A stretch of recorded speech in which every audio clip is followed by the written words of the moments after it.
কেউ যদি মনে কষ্ট পায় কারো কারণে, সেই কষ্টের যে একটা হাহাকার আছে, সেই হাহাকারে কিন্তু বিপরীত মানুষটা ধ্বংস হয়ে যেতে পারে। আর এটা চরম সত্য কথা। এই কথা যদি কেউ চিন্তা করতো, তাহলে কিন্তু কেউ আর কাউকে মনে কষ্ট দিত না। আমরা সবাই মনে করি যে একজন মানুষকে একটা কষ্ট দিয়ে কথা বলে ফেললাম আর আমি বড় কিছু একটা হয়ে গেলাম, কিন্তু বিপরীতে যে সে এটা নিজের কপালে লিখে রাখলো, এটা কিন্তু সে চিন্তাও করে না। আমি এমন কিছু মানুষকে দেখছি যারা টাকার জন্য শুধু একটা মানুষকে ইউজ করে, কিন্তু সেই মানুষটার সাথে যারা জড়িয়ে আছে তাদের পছন্দ করে না।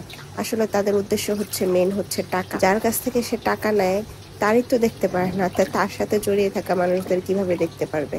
আর দোষ দিয়েও লাভ নাই। আপনি যদি একটা জিনিস সহ্য করেন, আপনি যদি জবাব না দেন, তাহলে তো আপনাকে একটা মানুষ খুঁজেই যাবে আর এরকম করেই যাবে। যাই হোক, দুনিয়াটা অনেক কঠিন, আর এই দুনিয়াটা আপনি তখনই চিনবেন যখন নিজের বাবার ঘর ছেড়ে পরের ঘরে চলে যাবেন। নিজের বাবার ঘরে যা তা করবেন, সেখানে আদর পাবেন, বকাঝকা পাবেন, বুঝিয়ে বলার মতো মানুষ পাবেন। কিন্তু যদি পরের ঘরে চলে যান, সেখানে শুধু কাটা আর কাটা, রাস্তায় পা দিতে কাটা। এখানে আপনার আপনজন বলতে কেউ নাই সন্তান ছাড়া। সন্তানই একমাত্র আপনার আপন। আর হাজবেন্ড বলেন, সে কিন্তু তার বাবা মার কথাই বলবে। বাবা মা হাজার ভুল করলেও তাকে ছেড়ে দিতে পারবে না, এটাই চরম বাস্তবতা।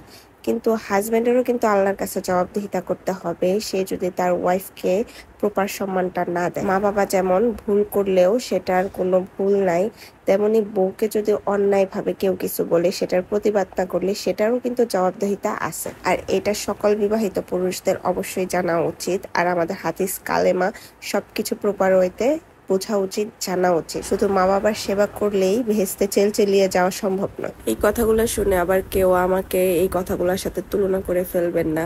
আশেপাশে কত কথা দেখি, ফেসবুক স্ক্রল করলে কত কথা বের হয়, কত কিছু দেখি। এগুলা দেখলে আসলে মনে হয়ে যায়, আসলে মানুষ কেন এমন করে, মানুষের এসব করে কি লাভ? আসলে ব্যক্তিগত উদ্দেশ্য হাসিল করার জন্যই তো মানুষ এসব করে। আমরা আমাদের মতো ভাবি, কিন্তু আসলে মানুষ তো আর এরকম করে ভাবে না। যাই হোক, ফেসবুকে এই বোবা পার্ল দেখে, বোবা পার্ল বানানো দেখে বোবা পার্ল বানাতে চাচ্ছিলাম আমি। তো এই যে সাবুদানা ব্লেন্ডার করে ভালোভাবে সেকে নিলাম।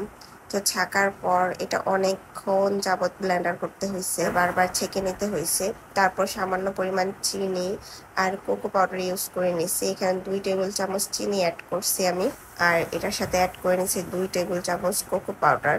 তো এটা এখন গরম পানি দিয়ে আমি মুথে নেব। কিন্তু কথা হলো, আমি এত কষ্ট করে বানালাম, এর রেজাল্টটা আপনাদের আমি পরে শো করছি। এখন মনে হচ্ছে কেন আমি বানালাম। যে কোনো কিছু বানানোর সময় অনেক মনোযোগ দিয়ে বানাই আর সুন্দর করে বানানোর চেষ্টা করি। এই একটা জিনিস কেন হলো আসলে আমি জানি না। এটা কি হয়েছে এটা আমি শেষে বলছি।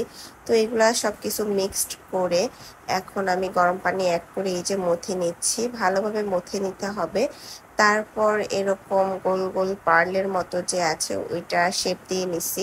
আর এক্সট্রা কিছু সাবুদানার গুঁড়া এটার সাথে অ্যাড করে নিছি, মিক্সড করে নিছি, যেন সাথে আর একটা লেগে না যায়। কিন্তু আমার কপালে তো খারাপ, সেদ্ধ করার সময় দেখি সব একবারে দলা দলা হয়ে পানির মতো হয়ে গেছে। আমার এতক্ষণ করা কষ্ট সব চলে গেছে। আর জীবনেও ফেসবুকে দেখে কিছু বানাবো না। সব হলো ভুয়া ভুয়া ভুয়া, ভিউ কামানোর একটা ধান্দা আর কি।